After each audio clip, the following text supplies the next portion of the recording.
Balendra Shah সত্যনিষ্ঠাপূর্বক Gen Z প্রধানমন্ত্রীর master প্ল্যানে এবার বদলে যেতে শুরু করেছে নেপাল। ক্ষমতা মানেই বিলাসিতা, এই বহুদিনের ধারণাকে ভেঙে চুরমার করে দিচ্ছে দেশটির এক তরুণ নেতা। গণঅভ্যুত্থানের পর সম্পূর্ণ ভিন্ন এক পথে হাঁটছে দেশটি, আর সেই পথের নেতৃত্বে মাত্র ৩৫ বছর বয়সী তরুণ প্রধানমন্ত্রী বালেন্দ্র শাহ, যার সিদ্ধান্তে কেঁপে উঠছে পুরো রাজনৈতিক সংস্কৃতি। ক্ষমতায় এসেই একের পর এক সাহসী পদক্ষেপ, যেখানে আইনের চোখে সবাই সমান, মন্ত্রী, নেতা, এমনকি প্রধানমন্ত্রী নিজেও। ভিআইপি কালচারের অবসান থেকে শুরু করে দুর্নীতির বিরুদ্ধে জিরো টলারেন্স, সবকিছুই যেন বদলে দিচ্ছে পুরো রাষ্ট্রযন্ত্র।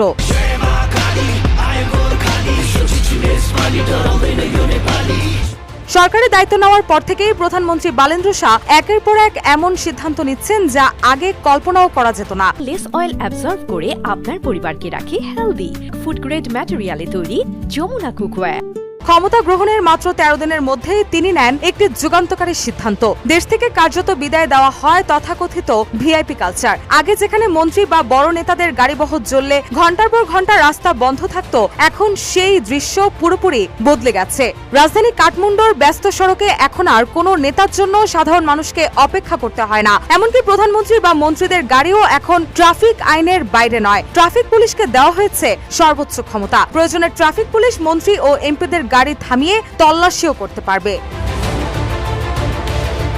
এছাড়াও দুর্নীতির বিরুদ্ধে তিনি জিরো টলারেন্স নীতি ঘোষণা এবং স্বজনপ্রীতি সম্পূর্ণ বন্ধ করে দিয়েছেন। এই নীতি শুধু ঘোষণাতেই সীমাবদ্ধ নয়, বাস্তব প্রয়োগও শুরু হয়ে গেছে। সরকারের গুরুত্বপূর্ণ পদে আরেক জেনজি নেতা, সদ্য স্বরাষ্ট্রমন্ত্রী শ্রীর নিয়োগ বাতিল করেছেন প্রধানমন্ত্রী বালেন্দ্র শাহ। এছাড়াও সাবেক প্রধানমন্ত্রী সহ একাধিক প্রভাবশালী ব্যক্তিকে গ্রেপ্তার ও তাদের বিরুদ্ধে ওঠা দুর্নীতির অভিযোগ ইতিমধ্যে তদন্ত কার্যক্রম শুরু হয়েছে। ফলে সাধারণ মানুষের মনে জন্ম নিয়েছে নতুন বিশ্বাস যে আইনের চোখে সবাই সমান।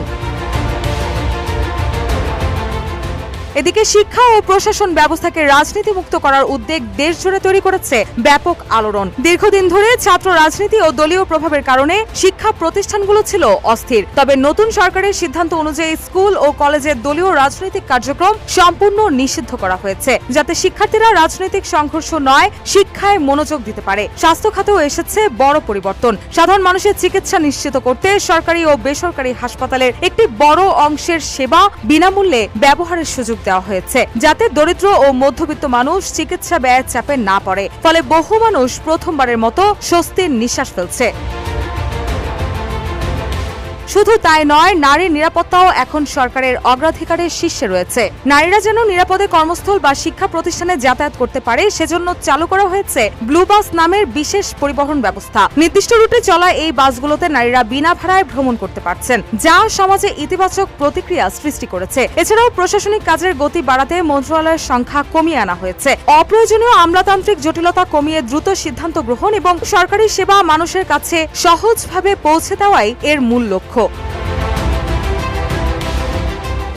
এদিকে তরুণ নেতৃত্বের এই বাস্তবমুখী পদক্ষেপগুলো আন্তর্জাতিক মহলেও কুড়াচ্ছে প্রশংসা। নেপালের সাধারণ মানুষ এখন বলছেন, বহুদিন পর তারা এমন একজন নেতাকে পেয়েছেন যিনি শুধু প্রতিশ্রুতি দেন না, বরং দ্রুত বাস্তবায়নও বিশ্বাস করেন। রাজনীতিকে ক্ষমতার প্রদর্শন নয়, বরং জনসেবার মাধ্যম হিসেবে প্রতিষ্ঠা করার চেষ্টা করছেন এই তরুণ প্রধানমন্ত্রী। অনেকে মনে করছেন, যদি এই সংস্কার ধারাবাহিকভাবে বজায় থাকে, তবে নেপাল দক্ষিণ এশিয়ার জন্য একটি নতুন রাজনৈতিক মডেল হয়ে উঠতে পারে। বয়সে তরুণ হলেও দৃঢ় নেতৃত্ব, স্বচ্ছতা ও সাহসী সিদ্ধান্ত, এই তিন শক্তির সমন্বয়ে বদলে যেতে শুরু করেছে নেপাল।